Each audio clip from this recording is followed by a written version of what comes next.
Oras natin mga kaibigan, 12 minuto bago mag-alas 7. O yung mga tinatanong nyo, akala nyo hindi namin binabasa ho namin yan. O ito muna. Welcome muna, pabatiin natin si paring Roy Anthony Cruz, special guest sports analyst natin. Paring Roy. Magandang gabi sa iyo, Chris. Magandang gabi, Ruel. Kinakabahan kami sa iyo pag mapasok ka. Hindi kaya. Ano latest?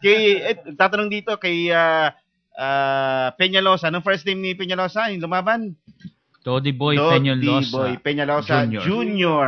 Anak nung 2 Division World Champion natin. Si Dodi Boy, yung polio. May polio, pero world champion. Galing talaga. Sige, balitaan mo kami kay Dodi Boy Jr. Tinalo niya si Kongkap Pracha Jim sa third round. Talaga ang pangalan, ha? Oo. Kongkap Pracha Jim sa third round ng... Third round, knockout. Oo. Knockout. Yan ay pang-anim na panalo, no? Pang-anim na yan. At saka... 6 knockouts din. Galing ni Dodi Boy, ha? Anong timbang? Saang division sila naglalaban? Bantamweight. Bantam, ako lalaki pa yan. 122. Kasi si Manny Pacquiao nung unang sumali, 105, 106, di ba? 108 ata sa ano. 106 siya nag-umpisa sa minimum weight. No? Pero niya, 17 yata nag-umpisa yun. Tapos, talagang bata-bata. Bata-bata. Tapos ngayon, ano yung nalalabanan? Welterweight, ang laki, 40 pounds yata, mahigit ang dinagdag. Catchweight ngayon, 144 kay Marquez. 144. So, yan ang magandang balita. Panalo si Dodi Boy Peñalosa Jr. laban sa yan ang una niya yata dayuhan na kalaban, di ba, Roy? Mm-hmm. Saan ang ginawa yung laban? Sa Mandaue Sports and Cultural Complex sa Mandaue City. Ayan, congratulations ha. Congratulations kay Dodi Boy Peñalosa Jr. At sa inaabangan ngayon, Pandroel, matutuloy nga bang NBA? Ang sinasabi ni Dwight Howard, sa China na lang ako maglaro. Sabi ni Kobe Bryant, pwede ako sa Turkey maglaro. Nag-aabang ngayon, siguro sinasabi nila, nagpapaano lang yan para may pag-usapan lang sa NBA. Ano ngayon ang update, Parang Roy? Sabi ni Billy Hunter sa isang seminar na... Sino yung Billy Hunter na yan? Siya yung head ng na NBA Players Association na ang nagsabi na malamang ay hindi na matutuloy ang NBA season. Dahil nagmamatigasan pa ngayon yung mga team owners. Para dun sa mga hindi nakakalam, Parang Roy, ano eksakto yung pinagtatalunan? 'Di ba ang presidente ng Players Union, 'di ba si Derek Fisher, naglaro dito si Derek Fisher eh. Ano ba pinagtatalunan nila? Bakit hindi pa magkasundo at hindi pa magbubukas tong NBA season? Sabi ng mga NBA team owners ay issue dun sa mga nalulugin yung revenues or at masyadong malaki yung salary cap. Kaya gumagawa ng paraan upang magkaroon ng compromise nga. But ano yung bababaan ng salary cap? At saka paiklian ng yung terms and conditions sa kontrata. Oo. Kasi alam ko, Panruel, binanggit ni David Stern, yung commissioner ng NBA, malaki ang kita ng NBA eh. Actually, sa China pa lamang yung NBA China merong 300 million viewers sila rin eh. Kaya doon gusto pumunta ni Dwight Howard. Sabi ni Dwight Howard, pag sa China ako naglaro, super sikat ako. Biro mo, NBA China, 300 million na kaagad ang nanonood. NBA China. Ang dinig ko, parang yung malaking kita ng NBA, kasi meron 30 teams hindi ba? 26 teams, nag-claim na lugi sila. Siguro dahil sa malaki yung binabayaran sa mga players. Sabi ng NBA, hatiin natin yung kita na billions of dollars.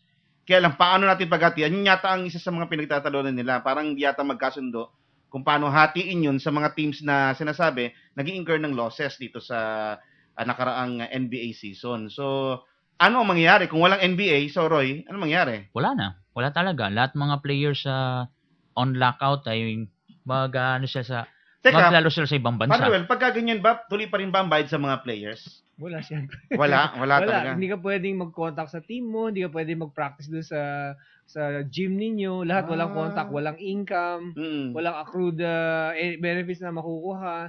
Wala talaga, as in zero. So, talagang ngayon nagmamatigasan sila kasi nga malaking pera ang pinag-uusapan dito.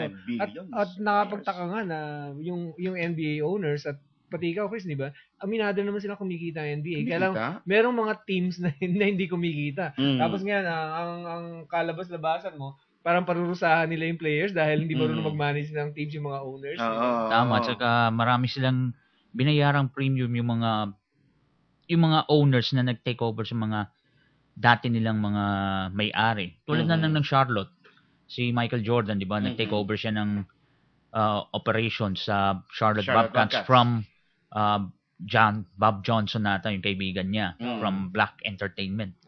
So, binayaran niya $275 million. So, ano mangyari doon? Ayun, talagang luging-luging talaga. Paano mo babawihin yun? 22 teams ang talagang nagka-claim na lugi sila. So kung meron mga decision ng mga owners na gano'n, kumikita naman ng NBA pero may mga bad decisions na gano'n, paano mo isisisi yan sa players? Tapos paano mo babawasan yung share ng players para i-justify yung mga bad decisions ng owners? So basically, gano'n ang nangyayari, Chris.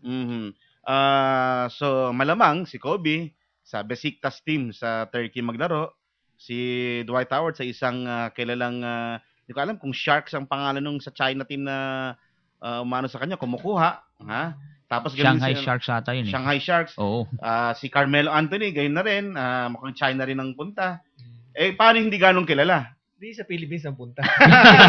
Pwede tayo magkaroon ng import dito NBA.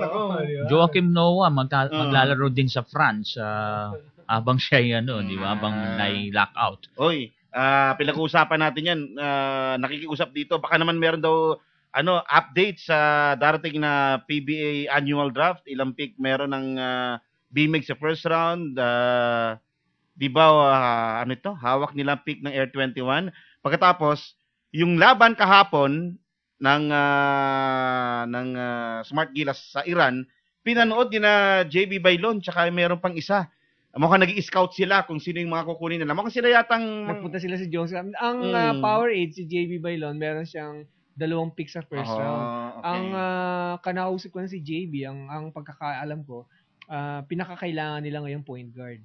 So, baka siguro tinitingnan nila. Sino? JB Casio or Chris Chu, Mark Baroka. So, depende kung magde-declare sila. Yan ang top scorer kahapon.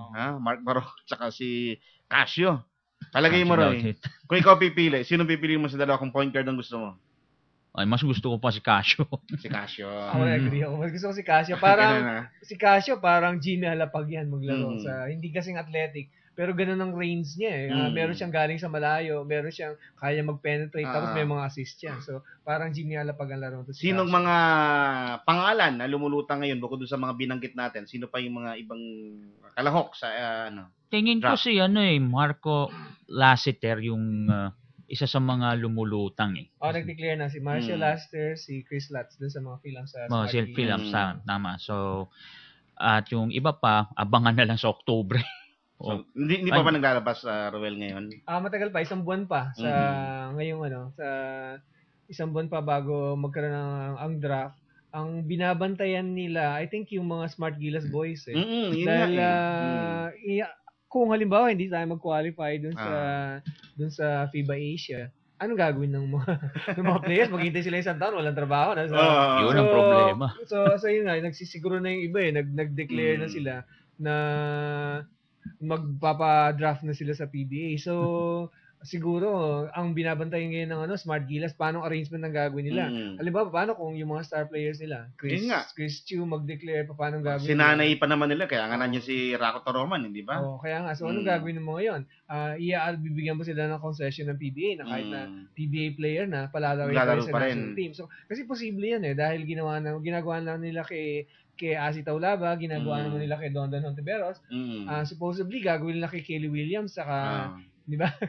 Pati kay Ronnie Del. Kay Ronnie Del, pero hindi nila ginagawa so far dahil naghahabol pa ng Grand Slam ang Token Tech.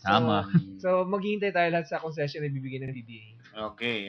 So, sino ang hula mo, Roy? Sino ang overall number 1 pick ngayong taong ito? Wala pa. Open field pa yan. Open field pa yan. Hindi ako... Ayoko magbibigay, Ayoko magbigay kasi kung magbibigay ako edi sisihin kita. Sisisihin mo ako. Sa ABL na lang tayo, pare. Sa ABL na lang tayo.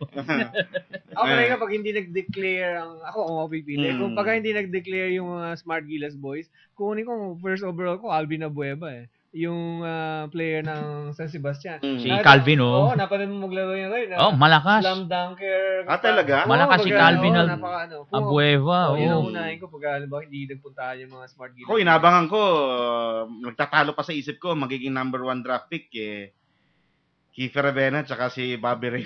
Ay, matagal pa yan. 5 years from now siguro. 5 years from now. Ako tingin ko, si Real Cervantes. ng FEU dahil kasi nagdeklara na yun dahil kailangan niya ng